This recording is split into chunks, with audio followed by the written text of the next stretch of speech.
Hello, hello, hello, hello, hello. It's great to be in Hudson. I'm happy to be here, and I'm here. I don't know the Billy Shaheen is here, my buddy, but he says real simply what you have to do in Delaware.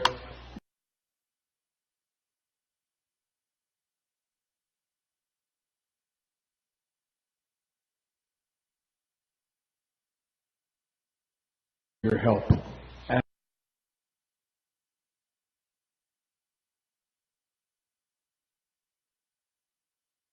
And thank you, man. And I want to.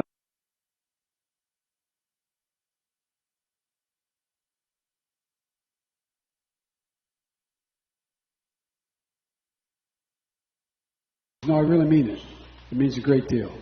And I want to thank you very, very much. And for all of my friends that are here, I don't know if everybody's here, but I want to thank State Rep Bruce Cohen, David Cody, Michael Bryan. I'm not sure they were. I was told some would be here, some weren't able to be here. And Barbara Blue, the activist here, and also want to thank. The old expression, God made man, then he made some firefighters. Then he made the president of firefighters, Jimmy McAllister. Hey, Jim. Good to see you guys. And ladies. And also, Ambassador Terry Shoemaker is a great, great friend, Senator Betty Lasky and her husband Elliot.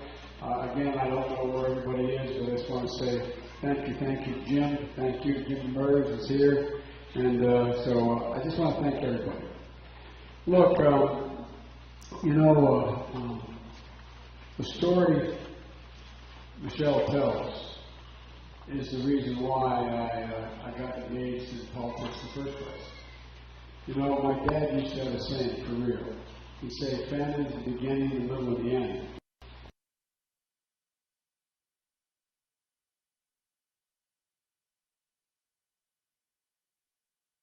That it's all about family. It's all about ordinary people like my mom and dad, like my brother and sisters, my sister and my brothers, who I was raised with. Ordinary people given half a chance to be able to do extraordinary things, but never being put behind the 8 ball where they didn't have a chance to get up, didn't have a chance to get back. And as I listened to you, Michelle, I thought about, you had the same thoughts I had. When Bo came home, they told me that when they diagnosed this condition coming home after being in Iraq for a year, I said, what do we do? He said, go home and love him. I said, what's he going to do? And they said he was going to run for governor. He was the Attorney General of the state. He came back from Iraq, a war hero, a Bronze Star, a Speaker's Service Medal, and many other things, and diagnosed with a terminal illness, stage 4 glioblastoma. And so we asked the docs at MD Anderson. I hadn't thought of this for a while until you said it. What do you do? They said, what was he going to do? They said I said he was going to run for governor. No one's even going to run against him. He was so popular. And they said, well, have him go home and run for governor. Go home and run. I said, but Doc, you told me there's really nothing out there yet. He said, no, but there's always hope. There's always hope.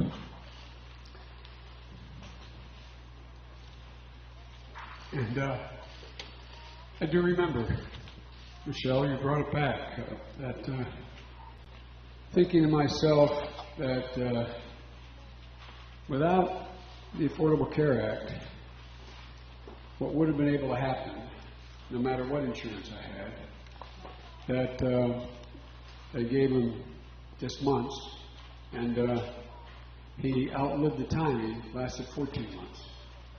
And a lot of pain, and I kept thinking to myself, for real, what the hell would I do if in fact the insurance company we hadn't changed the law, and the insurance company could come in and say, you've run out of your coverage now. Live the last 6 months of your life in pain on your own. A lot of people face that. A lot of Americans all over the country have gone through things like that. And it's not, I don't mean it's about me. I had a lot of help. I don't mean to, people have gone through a lot more than I've gone through. and without the kind of help and family and friends that I had. But I just want to make it clear that, you know, one of the reasons why I feel so strongly about protecting and expanding Obamacare is because I've watched my own family, how it works. And how many of you in here have lost someone to a terminal disease, particularly cancer, a loved one? Raise your hand. Almost every audience I ever speak to in the country, you know it. That's why I started. That's why the president allowed me to run a thing called, when we decided we're going to focus on cancer, on what we're going to do. And that's why after I got out, I started the Biden Foundation on Cancer to deal with it, because there's a lot of things we can do. We can change many of these 204 strains of cancer that exist out there and do chronic diseases. We can cure many of them. We got to invest the time and money. But most of all, what I found, and you found, Michelle, is you got to have hope. You got to have hope. And it does spring eternal, because every day they're finding cures for diseases that are not anticipated would happen. But it happens. It turned the corner.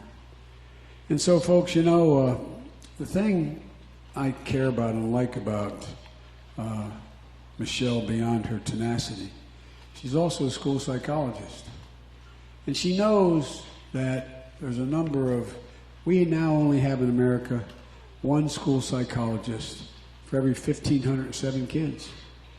All the experts say you need at least one for somewhere between 500 and the high number 700 kids, because they can pick out everything. And we need more school nurses. We need to double the number of school psychologists and school nurses, because they can detect things early on that families aren't able to pick up, particularly if you're in a low-income circumstance where it doesn't matter your color, your background, your race, but where a lot less money is spent in that school, where people coming from more distressed backgrounds economically. So that's why I double the number of money for so-called Title I schools, because you can detect in a kid, everybody has figured out, the school psychiatrists and psychologists can tell you, it is not, drug abuse is not caused by, mental illness does not cause drug abuse. Drug abuse causes mental illness is caused not by drug abuse. It occurs. It causes drug abuse. And so when you can identify early on a kid, you can tell when they're 3, 4, or 5 years old, you can pick it up and you can help them with the anxiety they feel that results in behaviors that in fact are beyond their control. And so school nurses, I don't know how many of you have lived in districts where you have to make a choice between you're going to hire a few more school teachers, you're going to hire a few more school nurses, or school psychologists, or social workers. Because, folks, here's what worries me the most about what's going on. What's going on now is we have a president who just doesn't think in terms of people. He doesn't think in terms of individuals. I've been all over this country and all over this state. The thing about you all up here in New Hampshire is you all basically know one another. You know your neighbors. You can sense when things are wrong. You know, and I think what's happened is the American character, the very character of this country, is on the ballot today. It's going to be decided in 2020, in November. It's about who we are as a people. What do we care about? What are the reasons why we're doing what we're doing? What are the laws we're seeking to pass? What's the purpose of them? How much are they going to cost? And are going to be able to get it done? Well, folks, as I've gone around this state and around the nation, working on rope lines and people coming up to me. I was in Claremont about a week ago, I guess it was. And a guy walks up to me and says, "Can I talk to you?" And he was very nervous. And I said, "Well, yeah, why don't you, I'll go through this rope line, say hello to old people," and I had staff take him in the back. And I walked back with him and he was shaking. He said, "I'm going to lose my job. I don't know what to do. I don't know what to do. I don't know what to tell my family. We're not going to be able to live in our house. We're going to lose our house. What are we going to do? What do I do?" And I thought it was interesting. He asked me why he thought, what could he do? And I told him a story because I guess he had heard it. I said it before. When I was a kid, my dad had to make the same decision. My dad, I remember walking up what I call the longest walk a parent ever has to make, up a short flight of stairs, to tell their child, you can't live here anymore.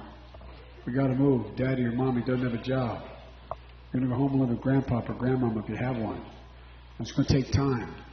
My dad made that walk in Scranton, Pennsylvania. And he told us, but he said, everything's going to be okay, Joey. Because he believed it would be. He believed in those days, back in the 50s, that in fact, if you got just given half a chance, he could make it. As long as he moved to a place where there were jobs, he could do it. He moved back to Delaware, where he lived when he was from 3rd grade to 11th grade. And he got a job. It took him about 3 years to be able to buy a house for us. But we finally got a house, a 3-bedroom house, 4 kids, and a grandpop living with us. And but it was okay. But he believed it today. How many of your neighbors who've had to make that long walk, or you know who've made that long walk, or any of you have made that long walk, how many of you out there know them to be able to say it's going to be okay? They don't think it's going to be okay anymore. Because they look around. The working class is getting clobbered. The bottom's falling out of the middle class. We're no longer the wealthiest middle class in the world. The majority of the people who are listed as middle class think their children will never have the same standard of living they will have. What's wrong with us? What's going on now? What's this all about? What is, Woodrow Wilson said, a party is worth that, no more than that for which it stands. What do we stand for? I thought it was about making sure that people, good, hard-working, decent people, got an even shot. But they're not getting an even shot now. I see it all the time. All the time people coming up to me. Even the press who used to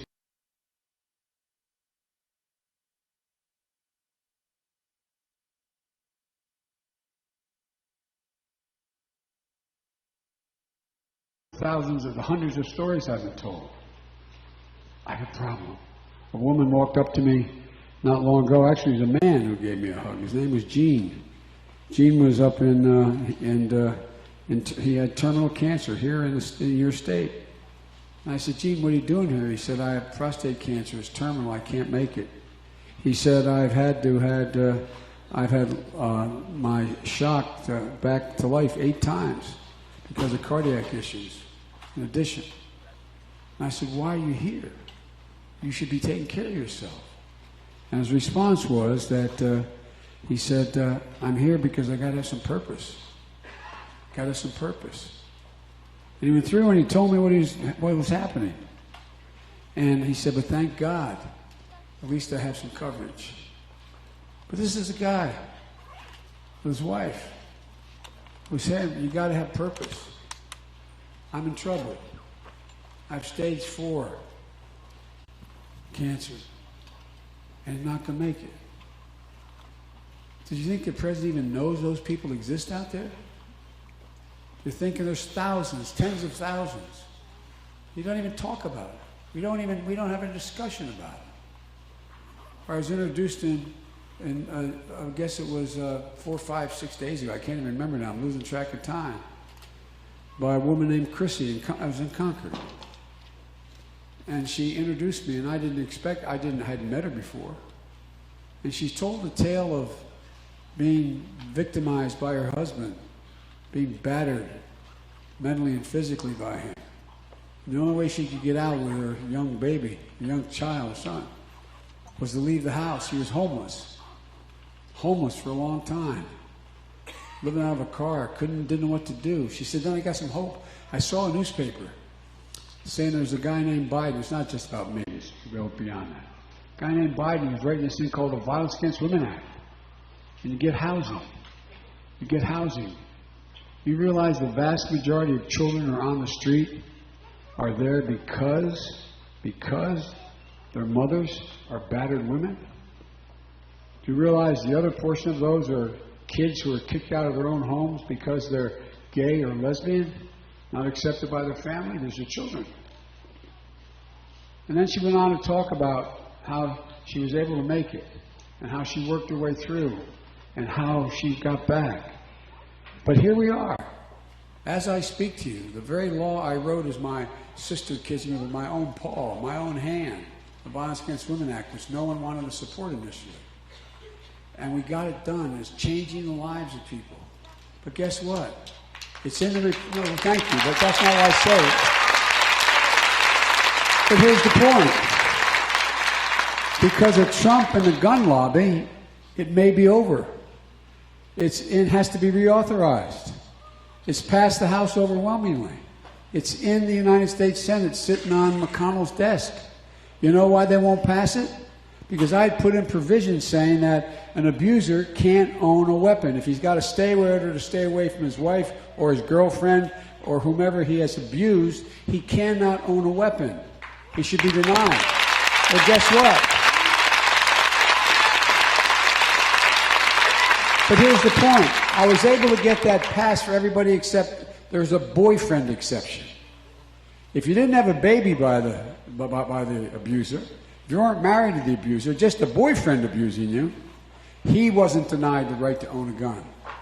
Well, guess what? Most women die in those circumstances by getting their brains blown out by someone holding a gun.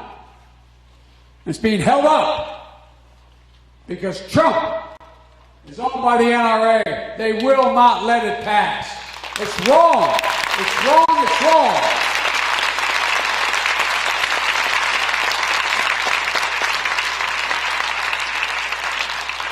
One more example. 2 days ago in Manchester.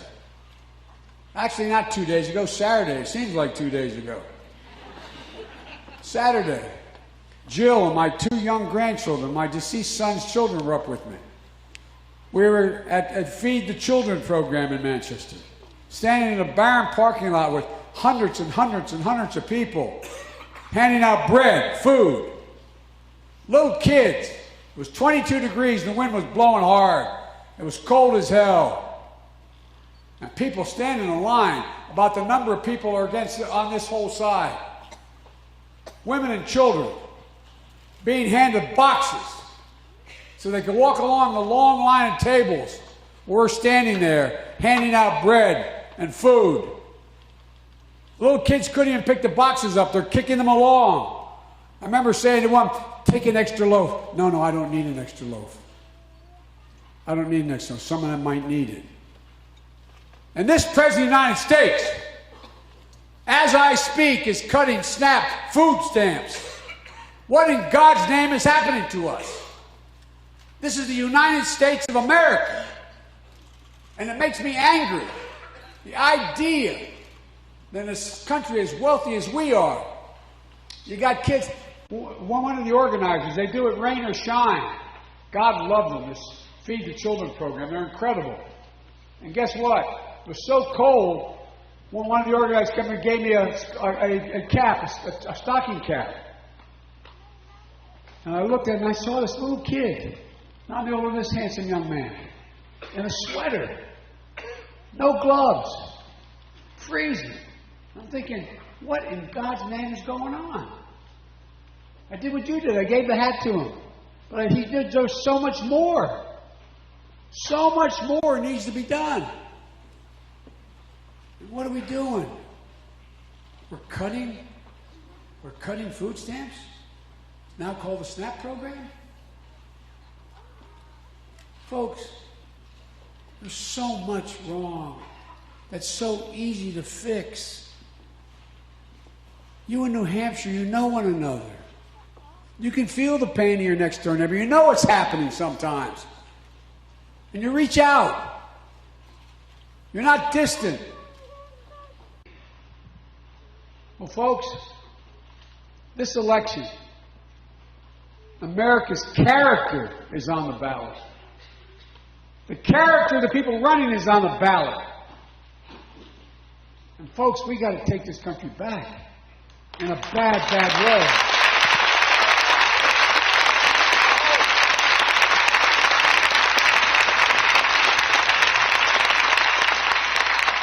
You know,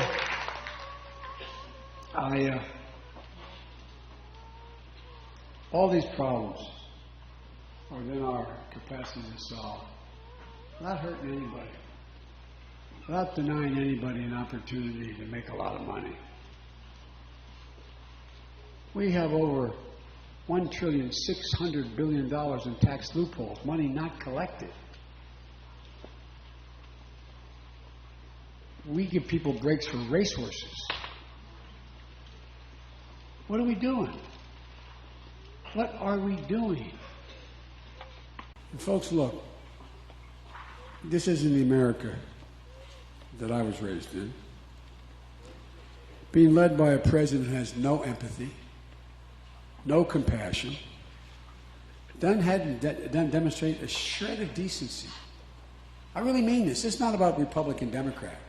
This is way beyond that. Way beyond that.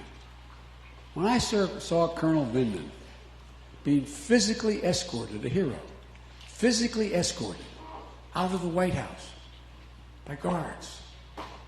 When I saw all those people, the high-ranking people that testified before the House under oath and answered honestly, no, Biden didn't do anything wrong.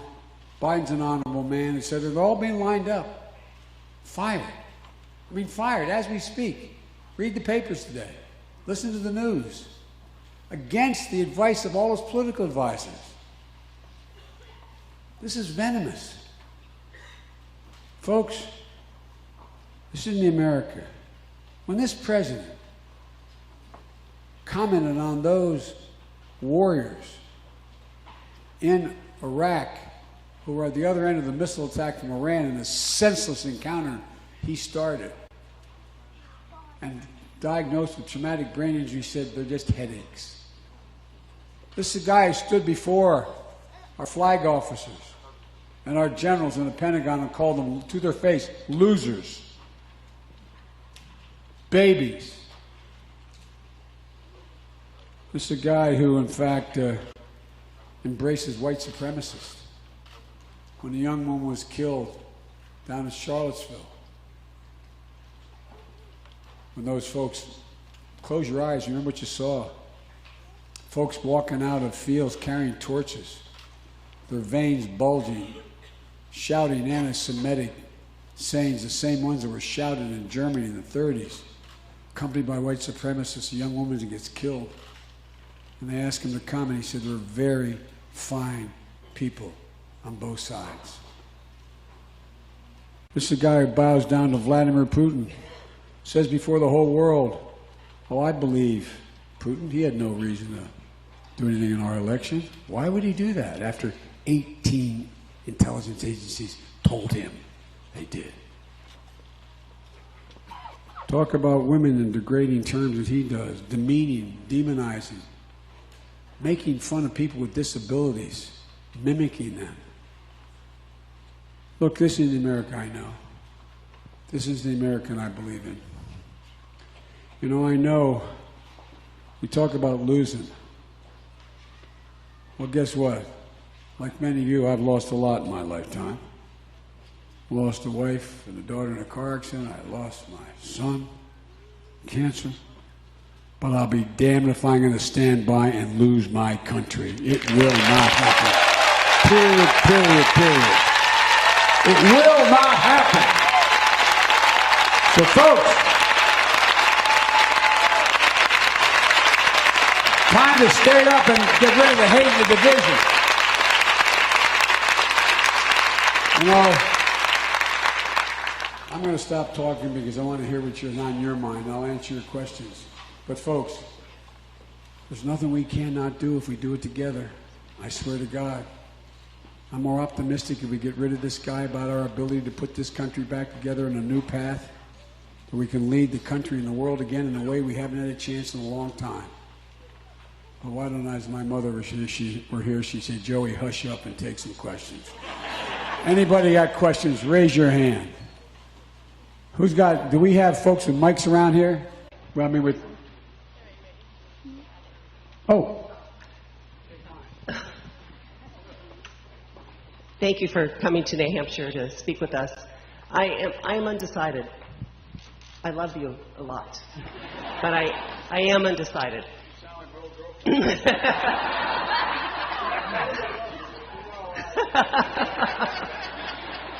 So, you know, I was very impressed with the debate. I thought everybody did a great job.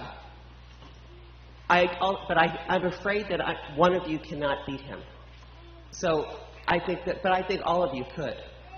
And is there some way that you guys could put a dream team together and present that to the American people and just say, Amy's going to be vice president and we'll put Andrew in charge of commerce, something like that we could get a whole vision to take him down.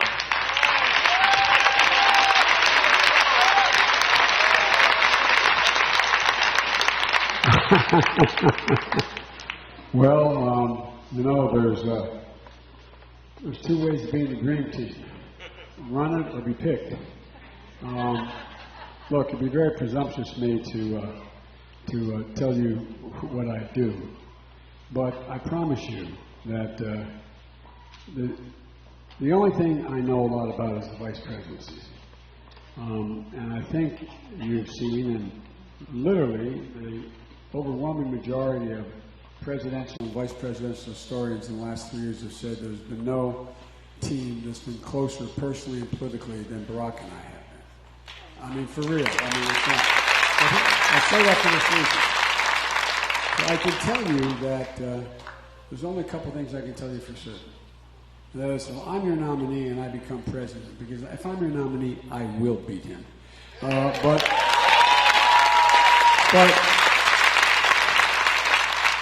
my administration will look like the country. It'll be made up of women and blacks and browns and people that represent the diversity of the country, just like our administration did. And there are at least 6 women I can think of at the top of my head who I wouldn't have a moment's hesitation in asking to be my vice president or the nominee. I can say the same thing for at least 4 leading African Americans that I know. And so the list goes on. But the one thing I do know that a president has to have and a vice president is a president has to have somebody, and this is why it works so well with Barack and me, who not only you trust, but with whom you're simpatico, with whom you agree substantively on all the major issues. Because the role of a president in the 21st century is not able to be handled by a single man or woman. They can't do it all. Too many things land on your desk that in fact require you to be able to assign significant portions to somebody else. You can't do it to a cabinet member. They can be enormously helpful. We had great cabinet members in our administration. But you have to have somebody who you can give presidential authority to.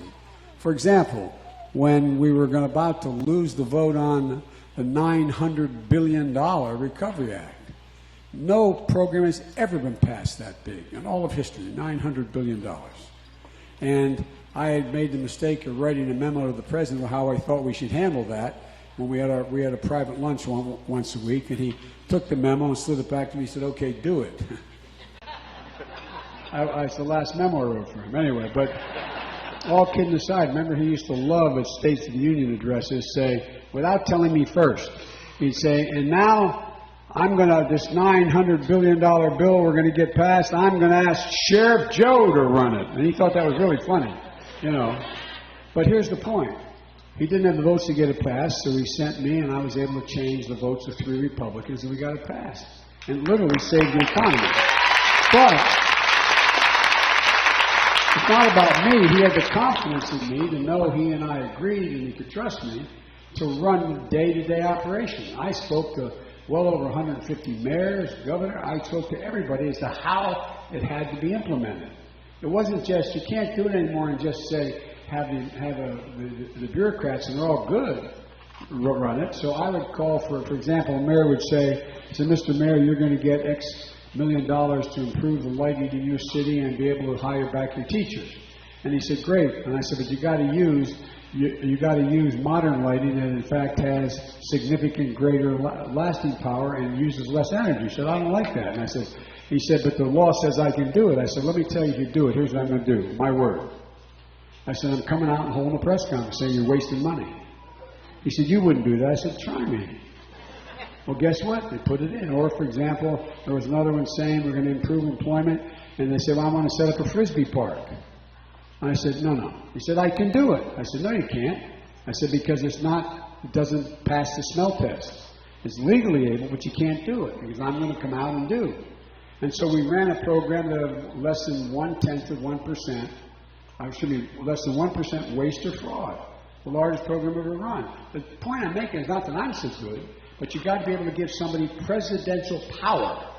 I was able to hire, I was able to fire, I was able to task anybody in the administration to do what I needed to do.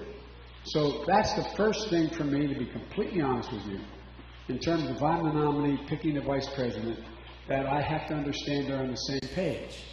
There's a lot of other things they could do. They don't have to be not being vice president. For example, I won't get an example, we'll get in trouble. But there's a lot of people who are running now. I wouldn't hesitate a second to ask to be part of a cabinet or to take on a high position in the White House. I mean, not a second. Not a second. And lastly, is that, you know, the next president of the United States is going to inherit a divided country. We're divided now, especially after the impeachment proceeding. And a nation in disarray. An international relationship in disarray. They're going to have to know on day one there's not going to be a lot of time for on-the-job training. But one of the things we can do is we can, in fact, first unify the Democratic Party. That's going to have to come even before unifying the nation. And if you remember, the beginning of this primary campaign, or this, including the caucuses, I was the guy always talking, well, we got to unify the party, unify the country. They say you can't unify the country. How many times did everybody on the first 5 debates, Biden, he doesn't understand these guys. You can't unify the country. You can't reach out to Republicans and get them to cooperate. Well, guess what? If we can't, we're dead. Because we need consensus to get anything done. And I've done it. And they say, well, Biden's done it before, but not anymore. He doesn't know this new Republican Party. I know them better than anybody. I've been the object of their affection for a long time. Long time. But we can and we have. Now everybody's talking about unity, thank God. If I've done nothing else, I've got the entire cast running for President of the United States, the Democratic side. We have to unify the country. Well, remember before, just 3 months ago, we can't unify the country. Biden's pipe dreaming. We can do this. We can do this, and we will first have to begin by unifying the party, and I believe we can do that, and I'm determined to do that.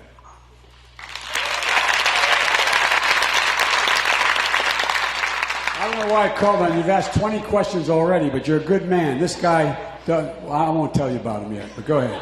I'm from Iowa, and I have follow Joe Biden vice president since 2007. And in 2008, I voted for President Obama. Last Tuesday, in Iowa, I voted for Joe Biden. And this is our future proven leader of the United States. And I have about 10 volunteers from Iowa who are working for you in Salem today. And also that my question is that in the last 10 years, the U.S. Congress has not been effectively doing anything for gun control. I have 2 boys, graduate from Iowa high school and colleges. And I want to ask you that in your first 10 days, what kind of executive orders you want to do to have effectively gun control, to make the school safety zones? All right. By the way, as a professor, there's an awful lot of students, and I didn't want you, that's not a setup. I didn't pick them to stand up and ask the question, but thank you it's a good question. But it's, what do I do about safety in schools and rational gun policies? Well, look, folks, I'm going to say something. Everybody has ideas about what to do about a rational gun policy. There is a Second Amendment, and you do have a right to bear arms, but not an unlimited right. No amendment is absolute. I own a 20-gauge shotgun. I own a 12-gauge shotgun. I'll answer your question in a minute, sir. I own a 20-gauge and a 10-gauge shotgun. I just skeet shoot. I don't even hunt. My sons are hunters. They bird hunt. You know, we protect, by the way, geese crossing the international boundary more than we do people. You can only have 3. You only have 3 shells in your shotgun if you're going goose hunting. Okay, but you can have 100 rounds in a magazine that you can buy today. So I'm the only person who's ever beat the NRA nationally. I beat them flat out twice.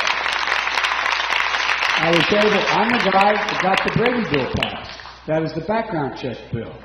I even had Democrats on the stage who voted against the Brady bill. It's wrong. The Constitution doesn't say anybody can own a weapon. It says only certain people can own weapons. If you are incapable of thinking, or you're mentally ill, you can't own a weapon. If you're a terrorist, you can't own a weapon. You shouldn't be able to own a weapon if you're an abuser, and so on and so forth. There's never been a limit on who can own, that anybody can own a weapon, period. And by the way, those who say the tree of liberty is watered with the blood of patriots, a great line. Well, guess what? The fact is, if you're going to take on the government, you need an F-15 with Hellfire missiles. There's no way an AK-47 is going to take care of you if you're trying to take on, you're worried about the government coming down, knocking down your door. And so, it's bizarre. We never said you could own any weapon at all from the beginning. You can't own a machine gun. You can't own a bazooka. You can't own an M1 tank. No matter how much money you have, you can limit the kind of weapons that are able to be owned. And so I think, and by the way, all the work I've done on this, including in our administration, I now have over 58% of the NRA members acknowledging you can't own an assault weapon. There's no need for it. You can't have a magazine that has more than 10 rounds in it. And I'll do it again, because here's what happens. Talk about moral depravity. These beautiful young kids that are here, and I hope I'm not saying too much with them here, but these kids that are here, when you sent those children to school in kindergarten or first grade this year, second, third, fourth grade, what's the first thing they learned to do? Well, it used to be, when we worried about fires in schools, is drop, roll, and cover. Now it's duck and cover. Literally, train to duck and cover. Run down the hallway zigzagging. Talk about loss of a soul. Why? Because we're unwilling to have a rational policy. It says you cannot have 20, 30, 40, 50 clips in a weapon. I visited all those parents, literally, all those parents up in Connecticut when those kids were killed. And I visited the same, anyway, every mass shooting. And guess what? What's left behind is devastating. Devastating. Not just the loss of life, which is horrible. Nothing worse than losing a child. But in addition to that, the psychological damage is done. These kids, the single greatest concern people have, the Generation Z, they call it, 7 to 17 years old, the single greatest concern they have? Literally, rated by the Harvard Institute, it's on a scale of 1 to 5, 5 being extreme, getting shot in school. And every single day in America, there's a mass shooting that occurs on our streets in our cities, in tough neighborhoods. We don't even talk about it. And so much of it can be prevented. So much. And I'll say one last thing that's critical. I was one of those guys hollering we should go after the drug companies on the opioid crisis. We not only should go after them, we should put in some of the CEOs in jail, not just in jail. Because they know, for example, fentanyl can be addictive in 5 days. You ever see that advertised on television? You ever see when they're advertising these drugs? Well, guess what? Imagine if we couldn't sue them. They had an exemption. They had an exemption. They couldn't be sued. Well, that's the exact exemption we've given gun manufacturers. All the havoc they've caused, you cannot sue them. The only major industry in America given an exemption voted for by the Congress, signed by a Republican president, saying you cannot sue them. How many thousands of lives have been lost? Thousands of lives have been lost in the last 15 years to gun violence in America. And by the way, what the single greatest cause of death from a gun is? Suicide. Suicide. And so, folks, I'm going to change that law. I'm going to work like heck to make sure that gets changed. Because one thing to get their attention is say, and I hold you responsible for the crimes you're keeping. Sir, you had a question.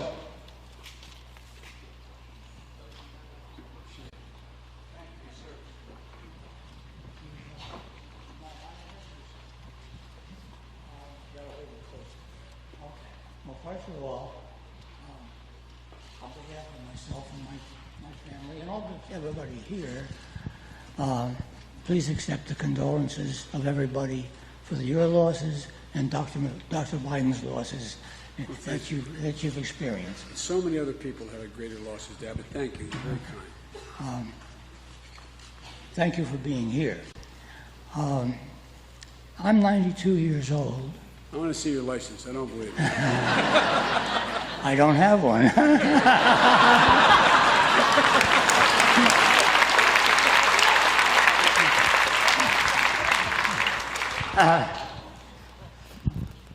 I've been, all my life, I haven't been a politician. Now, I was born in 1928, so we didn't, in my family, we never talked about politics and stuff like that. But I always had a feeling that there was always a check and balance that prevented someone like our current president from doing what he is doing and doing what he wants to do. And I'm not going to ask you a question. I'm going to say, when you become president,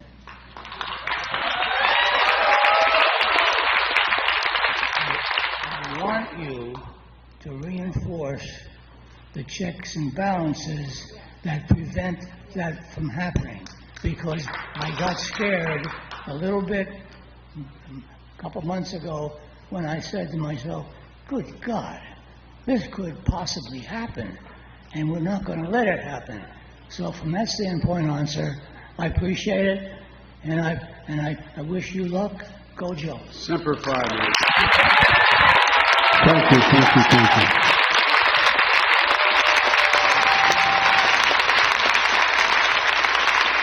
And you wonder why they're called the greatest generation in American history. Thank you, Dad. Let's give me applause. Thank you, thank you, thank you. I know you didn't stand up for that reason, Dad, but you deserve it. You deserve it. And you've done so much. Look, I'll answer the question directly. The balance of power, I taught constitutional law for 22 years. And I taught a course that was a 3-credit course, a seminar in separation of powers. What powers were appropriated by, what powers were awarded to the executive branch, the judicial branch, and the legislative branch. And there's a great line. It says that the Constitution gave an invitation to each branch to compete for the power that they want to exercise. So it's a two-way street.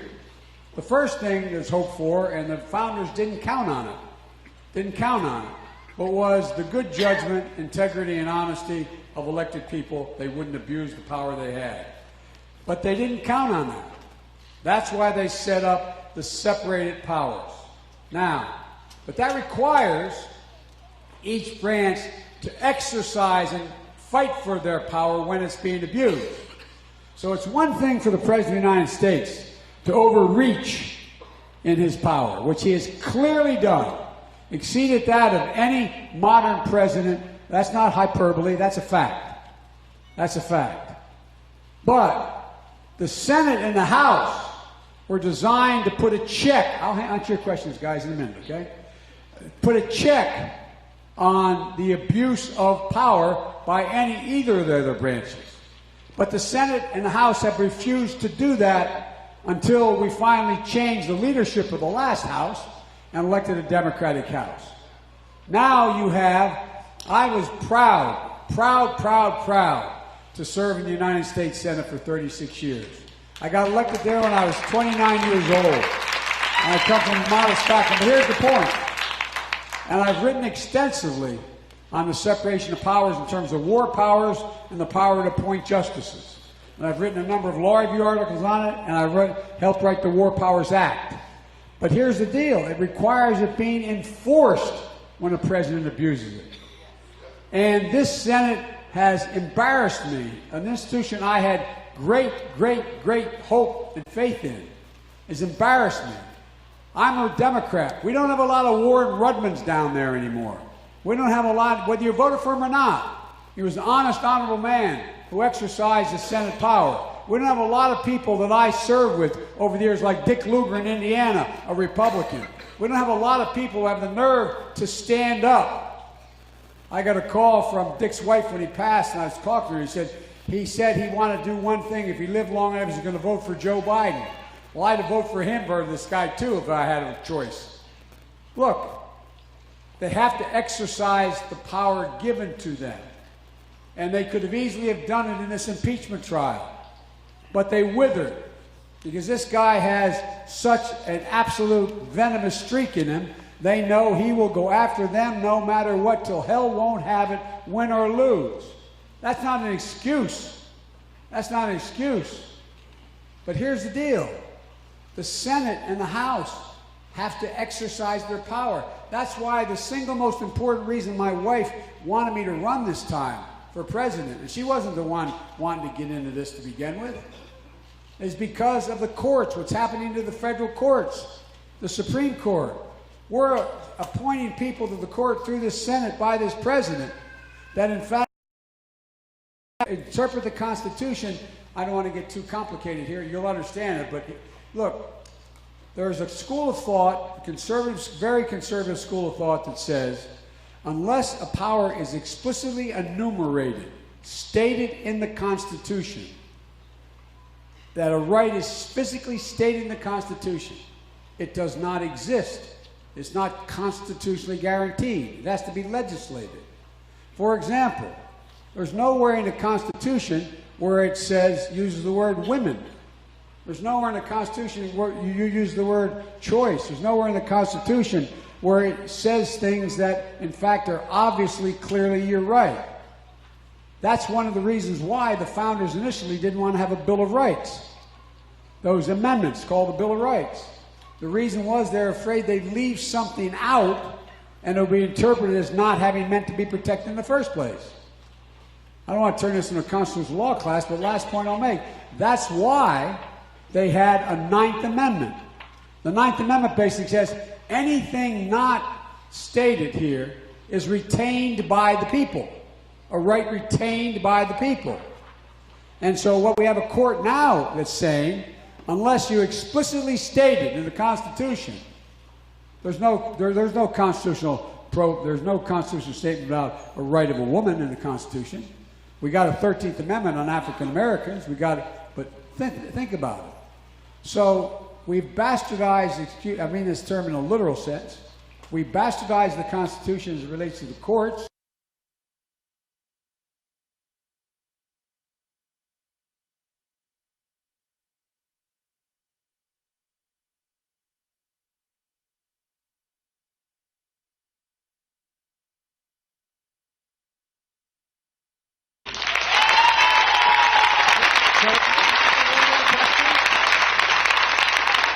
Well, there's a mic over there. Well, there's somebody going to jump out of her sweater over there. That young man has a question, I guess. Hang on, we'll get your mic. I'm concerned about the amount of plastic being used, and I was wondering, because what happens is it gets into the fish's body and then we eat the fish, so it's basically hurting everybody in the country. So I was wondering, as president, how will you affect that? How will you help that? That's a really good question today. There's millions of pounds of plastics being dumped in the oceans. Millions of pounds.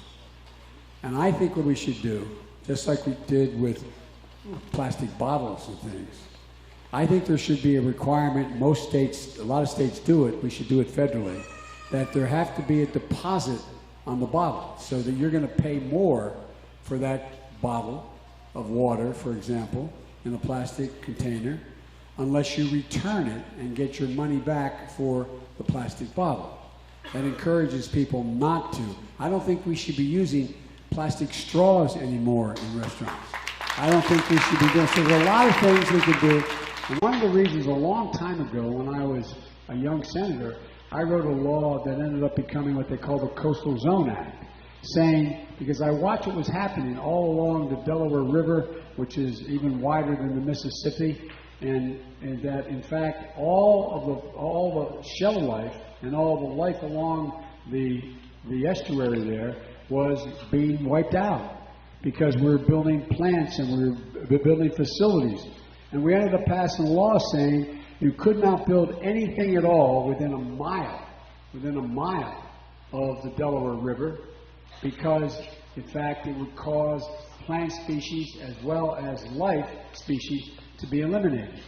We have a lot of problems now with the loss of an awful lot of plant and animal material that are in the waters as well as in the forest, in the air. The butterflies are dying, bumblebees are dying, and so we have, and that means we're in real trouble. That's why the single most important thing we have to do is deal with the thing called climate change. It's the single most important issue facing the United States of America. Maybe I can talk to you a little bit after this, okay? If you have a second. I don't want to have you wait around too long, but I'll be happy to talk to you more about all of this if you like. But we should eliminate the use and transition away from the use of plastics.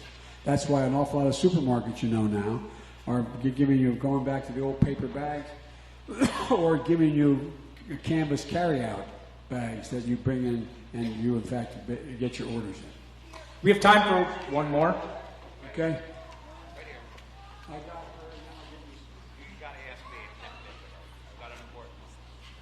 I'm sure hers is important too.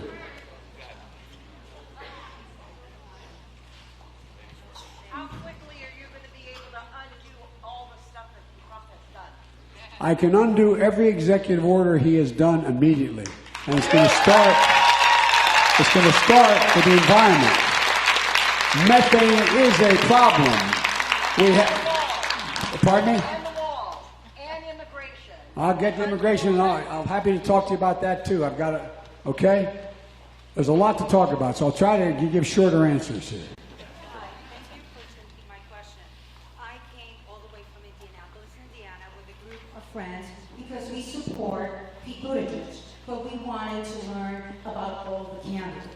I am originally from the island of Puerto Rico. You know that island that is separated by big waters, where over 3.4 million Americans live at? An island that went through a hurricane 2 years ago, that has been trembling since December 23 and hasn't stopped. An island that voted to become a state. I want to know, because I haven't heard Pete speak about Puerto Rico, I haven't heard Bernie speak about Puerto Rico, I haven't heard any candidate talk about their plans. I want to know, what do you plan to do for Puerto Rico?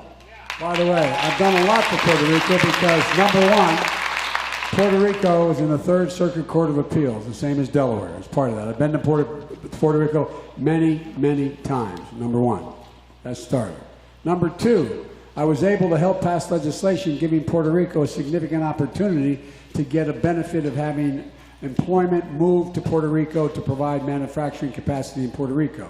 Number three, my wife headed up Save the Children program and had thousands of people, hundreds of people in Puerto Rico after the hurricane working there to try to help.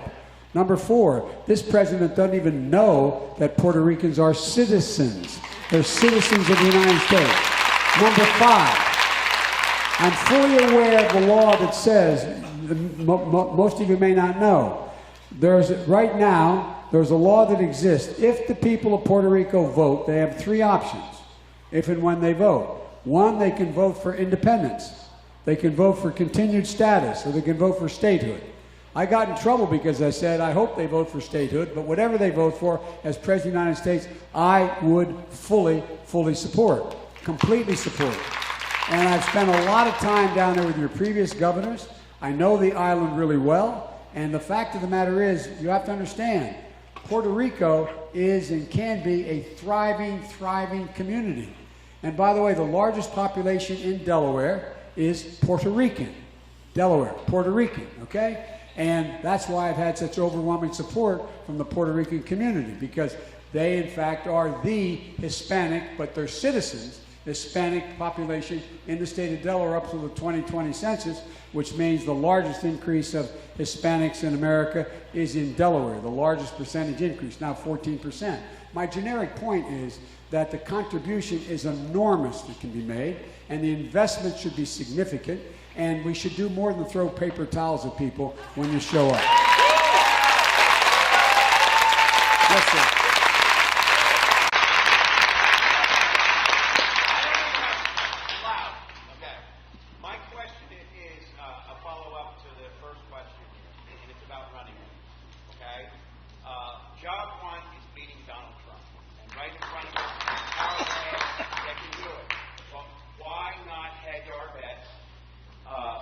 Bill Clinton picked Al Gore, and they unseated a Republican and made him a one-term president.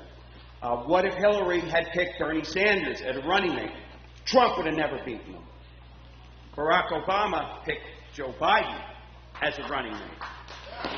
Why not pick your running mate from the top 5 finishers in this Democratic race? I see more agreement than I do disagreement. We have to beat Donald Trump. Our country is at stake. Our values are at stake. The evolution, the planet is at stake. There's so many things at stake. You embody all the important things in this country. You get it. You know what's going on. Why not build on our strengths and pick a running mate from the top finishers? Barack Obama did the same thing with you, and look where you are today. So when you win, will you consider that? I think that's how we got to beat Donald Trump. Job one. I hate the man. I hate him. And I pray to God that dear Lord to control the rage inside of me of how much he's taken away. I lived through Richard Nixon and all that other stuff, and this man is worse. So we need to pull together. What do you think, Joe? I'm trusting you. Help me, Joe. Save our country, Joe. I think there's two things. No, you're right. You're right. First thing, if I answer this question directly, you're going to have every news person saying Biden is being presumptuous, telling the other candidates that who he's going to pick. That's number one. I ain't looking for that. But number two, let's be honest about it. It's going to be very important, even though I think I'm in pretty good shape, and I know I can take Trump physically and mentally. But all kidding aside, no, and they're going to say I challenge Trump. I don't challenge him to fight in anything. I challenge him to a golf game if he carries his own bag. And anyway, but all kidding aside, I have to pick somebody who, in fact, reassures people that if tomorrow lightning strikes and I die, and I've released all my medical records, and I'm in, well, I don't want to jinx myself, as my mother would say, knock on wood, I'm in great shape. But my point is, I've got to pick somebody who everybody looks at and meets 2 criteria. One, that they are younger than I am. No, I'm not being facetious. And number 2, that they are ready on day 1 to be President of the United States of America. And there has to be some correlation between their views and mine. For example, if I pick someone who had a view that they insisted that we do Medicare for all, which cost over $35 trillion, and has no chance of becoming law, and would not support my plan for Medicare Medicare for those who want it, building on Obamacare and adding a public option, that'd be a real problem. How do you do those kinds of things? But there are at least 4 people running that, in fact, are simpatico with where I am, starting with Indiana and starting with other places. I'm not, and don't read that as Biden thinks. I'm getting in trouble here. Anyway. But yes, and there are a number of people who have run and have dropped out already, who are completely capable and competent to being a vice president or a secretary of defense or secretary of state or a national security advisor, etc. The one good thing that I do have that I will be able to announce is I have more major national security people, over 300 of them, with credentials, and both parties have already endorsed me. So I'm not going to have any problem filling the State Department and Defense Department and the intelligence agencies, because these folks have overwhelmingly endorsed me, and they're ready to go. They're already working. Till you decide you have the nomination, and then start to figure out how you put a transition team together. I'm not being presumptuous. Please don't. This is complicated stuff and you can read it the wrong way. But there is need to, in fact, not just to unite the party, because there's people of real caliber. And it helps if, in fact, you've already had a good look at them and you know what, in fact, who they are, what they can do, what they can't do. And I think that's a rational position. Thank you. Thank you.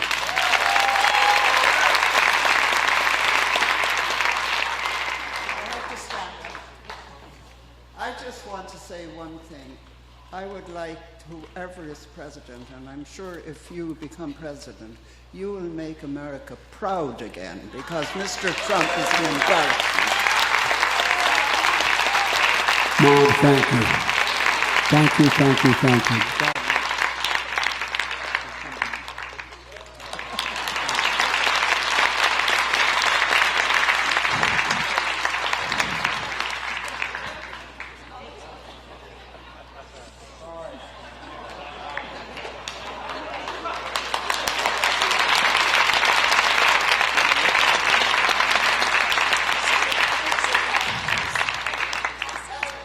Well, God love you. Came from L.A. Holy mackerel.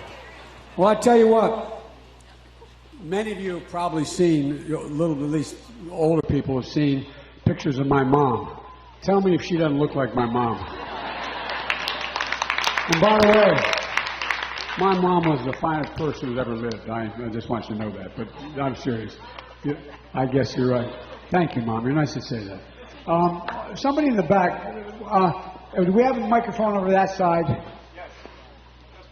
We have time Okay, for one last we'll question. give it to one of these folks. You pick somebody. The lights are in my eyes, I can't see. Hi, how are you tonight? Thank you so much for being here.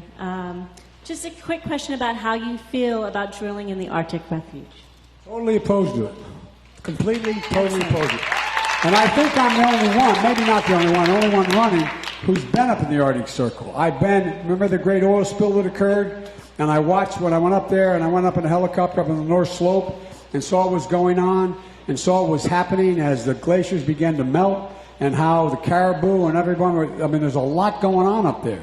And it's a real gigantic problem. And by the way, no more drilling on federal lands, period. Period, period, period. But the Arctic Circle is a disaster to do that. A big disaster in my view.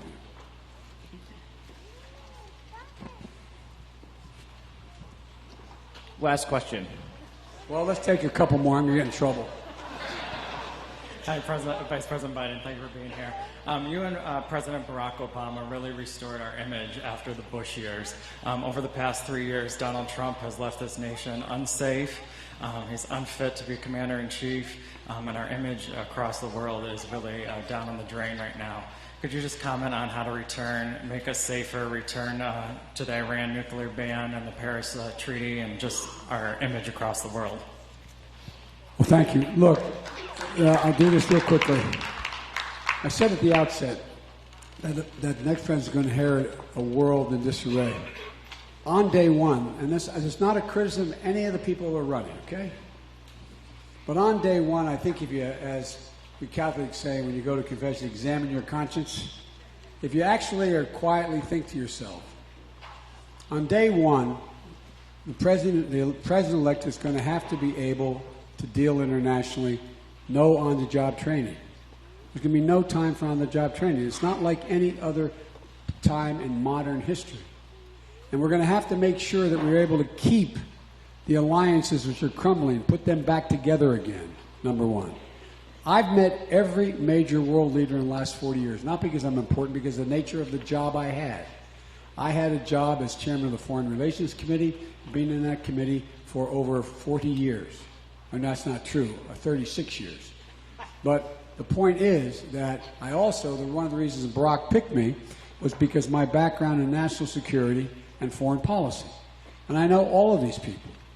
And so one of the things that is important, the next president's going to have to, the day he or she stands behind that podium or in front of that desk, is going to have to speak, and the world leaders have to know who that person is and understand him or her, and he has to demonstrate he knows them. He knows them. I know Vladimir Putin. He knows I know him. I also know I spent more time with Xi Jinping than any world leader has, other than after we left office. And so I know these guys, and they know I know them. Barack used to always kid me because I'd always be quoting my mom and my dad to him about what they'd say. I'd say, all politics is personal, particularly foreign policy. You better darn well understand what the bottom line the other guy has or the other woman has. I don't expect anybody to voluntarily volunteer for the second edition of the Profiles in Courage. You got to know where they are. You got to know what they stand for, good and bad. And so it's going to happen. The first thing the president's going to have to do, I'll just tell you what I do. If I got elected and it was tomorrow the election and I was the new president, I'd immediately be on the phone, not a joke, with our NATO allies saying, we're back. We keep our commitments. We're back. Not to go to war, to keep us from going to war. I would be on the phone and letting Erdogan, who I know as well as any world leader because I've spent as much time with him as anyone in Turkey. He's become an autocrat. He represents a democracy. He's become an autocrat. And what you have to do is, you have to understand, this is what we're going to do now. The game has changed. I would be on the phone to Abe in Japan, who I know well. I would be putting back together the alliance between South Korea and Japan and Australia because we need to. So I really mean it. These are things that I've done my whole career. And it's not because we're looking to go to war. We're looking to avoid going to war. Folks, look, the next president of the United States is going to have the ability to put together coalitions like I was able to do at the request of the president of 60 nations with very few American forces, special forces, to beat ISIS and prevent the caliphate from forming in Iraq and Syria. And what we did, you saw what this president did. He went ahead against the advice of his generals, against the advice of everyone in his administration. He made a deal with Erdogan of Turkey, withdrew our troops along that buffer zone. We had 10,000 Kurds were killed defeating ISIS. ISIS was coming for us. Remember what he said? He said, if in fact, this is what Erdogan said, in fact, if you put any sanctions on me, I'm going to let these people come through into Europe. Great ally, right? Well, look, what happened? Again, close your eyes. Remember that scene when all those Kurds, I can't, the number's classified, but it's fewer than 5,000 special forces were pulling out. You saw them in their vehicles pulling out. You saw those women holding up, the Kurdish women holding up their babies saying, don't leave, don't leave, don't leave. What happened? You saw our military women and men with their heads down. They weren't going, go away. They were like this. They were ashamed. Who's going to trust us? We made a sacred commitment to them. And 65 other nations that were helping us do that. Who trusts us again unless we reassert our commitment? Barack and I knew the value of NATO. It was to prevent wars, not to start wars. And guess what? This president treats NATO like it's a protection racket. If you don't give more money on such and such, then we're not going to keep Article 5. Article 5 is a sacred commitment. It says, if one is attacked, it's an attack on all. That's why Russia doesn't do anything. So, folks, it's about preventing war. Preventing war. And it can't be something that's one-off. You've got to understand, and those other leaders have to know you. And I don't care how smart or brilliant you are, how good you are. You have to build relationships. You have to have relationships to get this done. And get it done quickly, because there's no time to wait. I tell you what, if Barack Obama was not the President of the United States I won't go into that. If this guy gets elected again, what's going to happen here is there will be no NATO in 4 years. And remember why NATO was put in place. NATO was put in place not just to keep a Soviet invasion of Western Europe from happening. It was put in place so you had 28 nations, and no one nation could get so powerful that it overtook other nations. How did we get into those other world wars? We got into world wars because a European nation decided that it was more powerful than all the other nations, began to flex its muscle twice. That's how it happened. So what's this guy do? The European Union isn't an economic threat to the United States of America, for God's sake. We just whip them all the time economically. But to talk about getting rid of the EU was to make sure no one country was able to exercise power that dominated the rest. He doesn't have any idea of strategic doctrine or why we do what we do. So, folks, there's a lot to be done. By the way, you go to Tulane? I'm going there next year. Well, good. My daughter went there. Great school. Great school. It's expensive, though. It's very expensive, and I'm still paying for it. You all think I'm kidding. And then she went ahead and she decided she majored in social work and anthropology, and she then went to the University of Pennsylvania and graduated with honors a master's degree in social work. And she now gets paid less money than tuition costs. But she's a brilliant, wonderful kid. But it's a great school. Anyway, I'm going to make everybody mad here.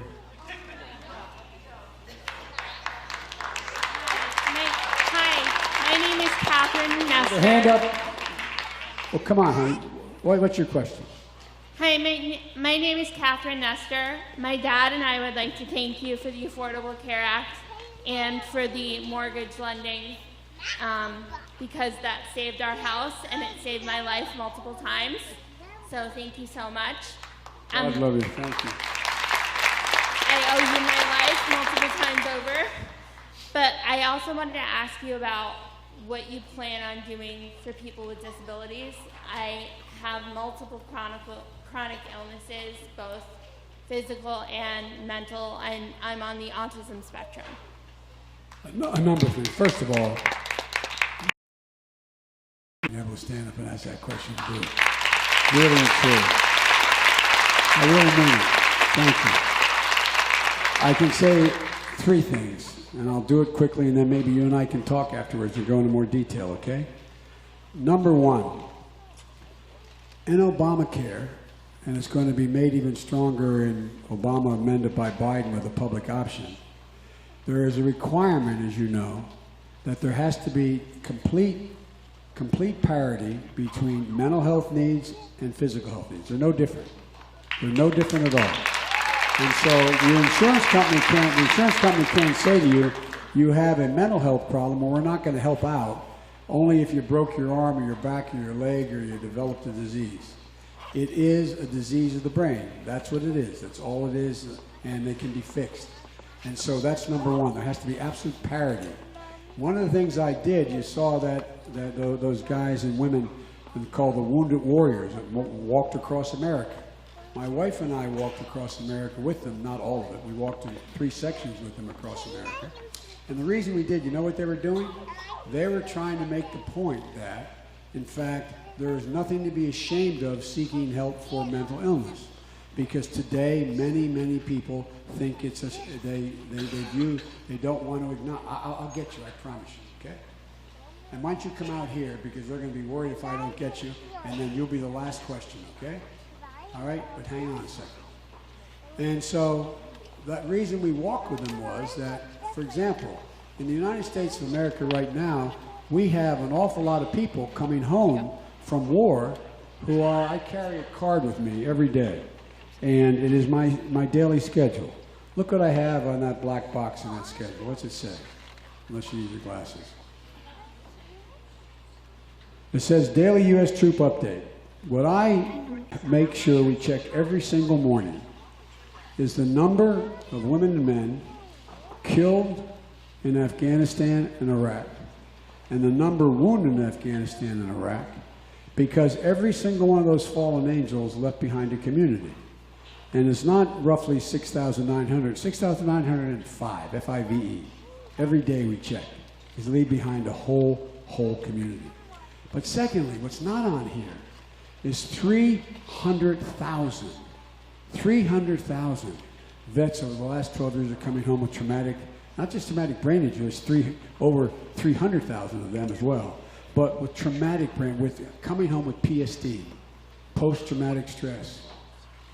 We're short 37,000 psychiatric nurses in our hospitals right now, today. You have 22 veterans per day committing suicide in the United States of America. 22. Retirees, veterans, or active duty. 22. It's a disgrace. We have to do so much about it. But the first thing we have to do, those guys like you with your pride and your spunk, those guys were trained, never complain, never explain. So the last thing they want to do is go in and say, I have these awful headaches, and I'm having these blinding headaches, and I'm having these dreams, and I'm having this, and I'm having that. So first we got to take away the stigma. The stigma. There should be no stigma dealing with mental health. In terms of, you know the law, I know you know it, other people may not, the Americans with Disabilities Act. We haven't funded it yet. I've been proposing for the last 3 years that we fund it completely fund the Americans with Disabilities Act, which is going to cost another $45 billion.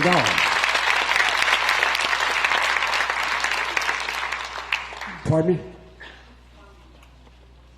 What that does, it makes sure that all the needs of people with serious disabilities have access to the help they need, and it gets paid for.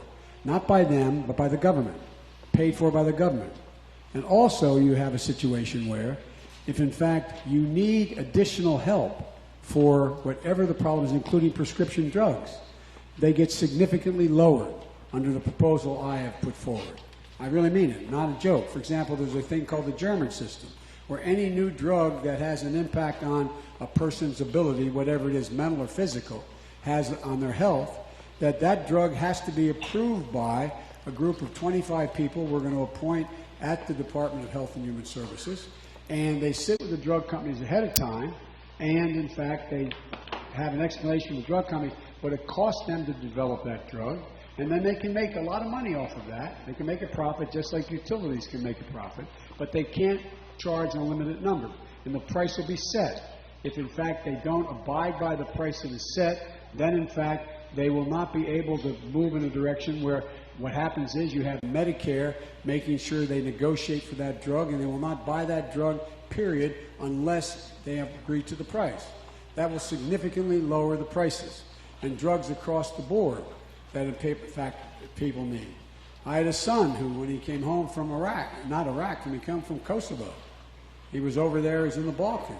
He came home, and it turns out he was exposed to significant bacteria infection. And it turns out he had a marker for ankylosing spondylitis. Ankylosing spondylitis is, you know, bamboo spine. You know what that is, okay? And you see people who are like this. The reason they can't straighten up is if they do, the vertebrae will crack. It fuses together. And there was an experimental drug that was on the market that he got into a study on.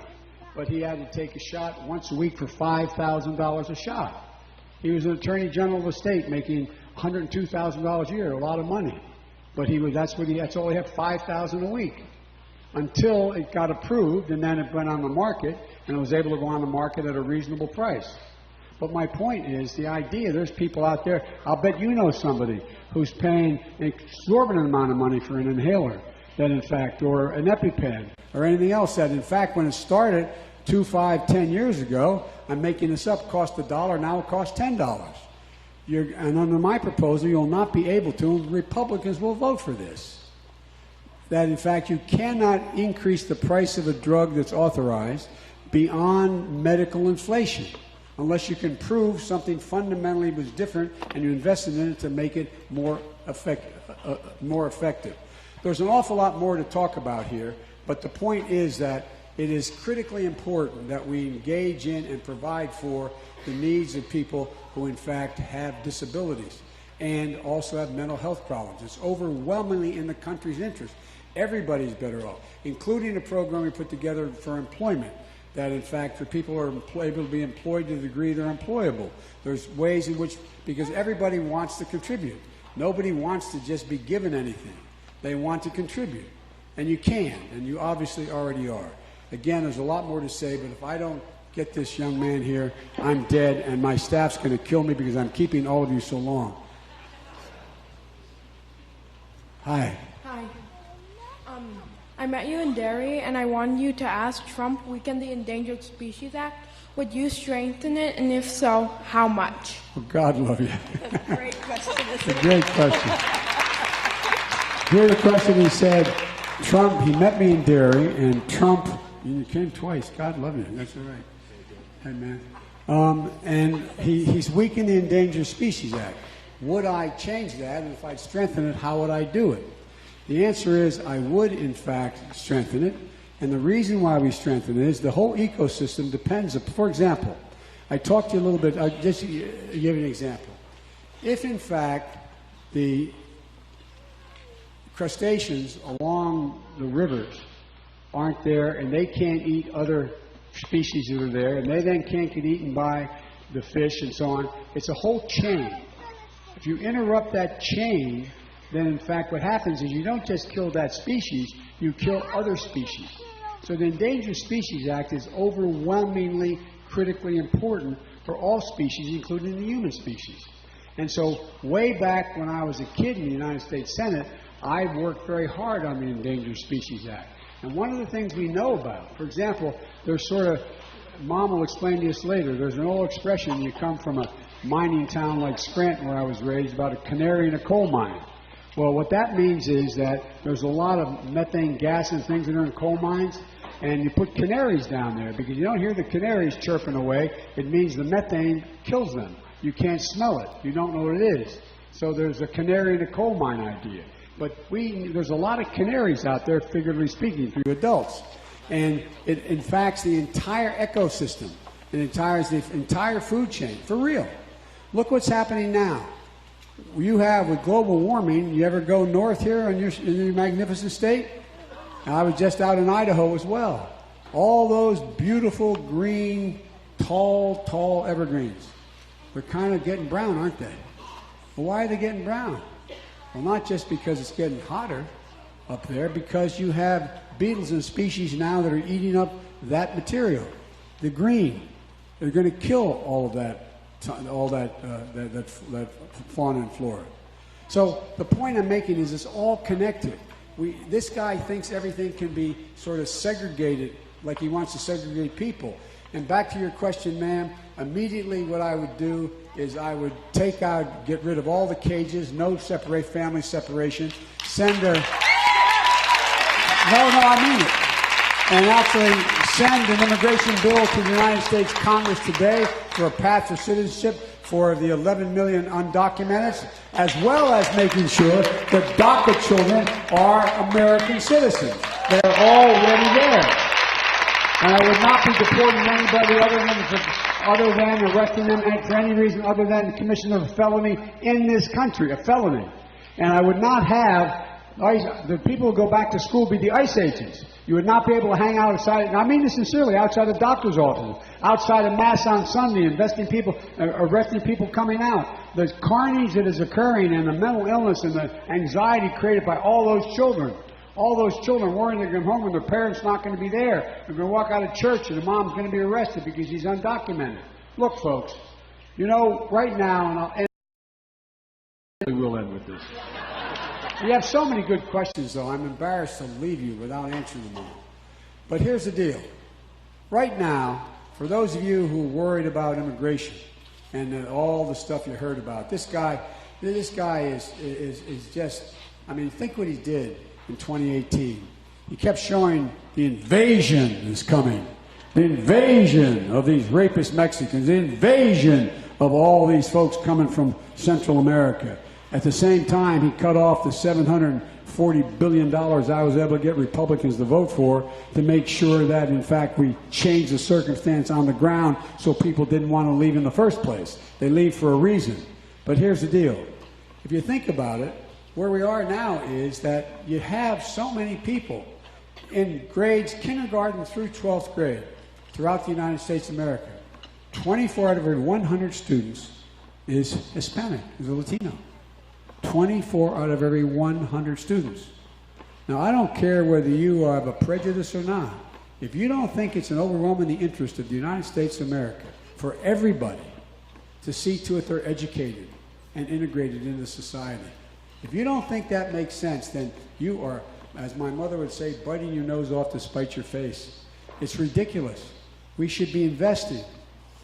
I wrote an article for Atlantic about what was going on about having to restore the soul of America and why things were in such bad shape in America. Well, a guy I became friends with wrote a book about the soul of America, and a bestseller. Yes, John Meacham. And when I went on the book tour for my son, I spoke to over 84,000 people, and the company wanted me to show up in these cities, and they're large crowds. He interviewed me in one of these. They'd bring in other authors to question me about the book, ask me about the book. And I talked to Meacham, and he's the one that said, in a great phrase, I thought that what happens is that you could defeat hate, you could defeat prejudice. Because when I was a kid, I came home, I come from a city that is over 60% black, a state that has the 8th highest population of African Americans in America. A total of 19.8% of my state is African American. And it's how I got involved in politics, because I got involved in the civil rights movement as a kid, in high school and then college. When I came home from law school was the year that spring when I graduated was when Dr. King was assassinated, and the only other political hero I ever had was a woman's uncle who just endorsed me, and her name is Kennedy, Bobby Kennedy. And when I came home and I had a job with a white shoe law firm, they call it, the oldest law firm in the state of Delaware. And it was a very prestigious firm. And I was lucky to have gotten a job. But you take the bar exam to become a lawyer in late September, you get admitted in January. Well, what happened was, after Dr. King was assassinated, my city was the only city in American history since the Civil War occupied by the military for 10 months with strong bayonets on every single corner. Just as my wife, the professor, said, Google it. And it's true. And so I realized that I couldn't do what I was doing, even though they were good people, and I quit and became a public defender. And I used to interview people down on Front Street, was an area, anyway, the east side of the town was burned down. If you ever ride up I-95, when you go on the East Coast, you go up I-95, you go through Delaware. That's the reason I-95's there. That was all burned out. And another part called Eastlake. And so I thought things would never, ever, ever get better as I interviewed my clients down there before they would be arraigned. And then I was, 40 years of the month later, standing on that same platform of that railroad station, the Amtrak station there, and just waiting for a black man to come 27 miles from Philadelphia to pick me up, while 10,000 people were down below waiting along the tracks to take me to Washington to be sworn in as President and Vice President of the United States. So I called my 3 children up. My son, Bo, who was alive then and was the Attorney General of the state of Delaware. My other son, who was heading the World Food Program USA, Hunter Biden. And then my daughter, who is a social worker. And I said, don't tell me things can't get better. I never thought we'd ever be in this place. And look, these are the very place I did the interviews. And here I am waiting for Barack Obama, a black man, to pick me up to be sworn in as President and Vice President. And I thought, God, things have changed. But what I didn't realize is, as John Meacham says, hate doesn't go away, it only hides. It hides. It hides under rocks. When I saw those folks coming out, and the reason I decided to run, when I saw those folks coming out of those fields with those torches in Charlottesville, not a joke, my word, I decided, God, and Meacham was right. He talked about it only hiding. And in his book, if you look around page 70, 80, 90, it's in the first third of the book, there's a picture of over 30,000 Ku Klux Klan members in full garb, pointed hats, white dress, and all of it, marching down Pennsylvania Avenue in 1924. You know what for? To stop Catholics like me from being able to come to the country, because Catholics are going to pollute the country. A significant influx after the Civil War, after the in the 1850s and 60s, when the famine was in Ireland. You had a significant number of Irish, Italians, Poles, etc., after World War I coming to the United States, because we were going to pollute Christianity. We had to stop. There were then 37 members of the House of Representatives who were open members of the Ku Klux Klan. There were, I believe the number was 7 members of the United States Senate. And Meacham makes the point. We have to all unite. The only way it gets wiped out, it gets back pushed under the rock again, is everybody, every denomination, every denomination. Both political parties were led then by Republican presidents saying this has to stop. We have to stop it again. We have to stop it again because it's happening. This is no president has ever done as overtly what this president has done to try to divide us on race, religion, and ethnicity. We will stop it. God love you all.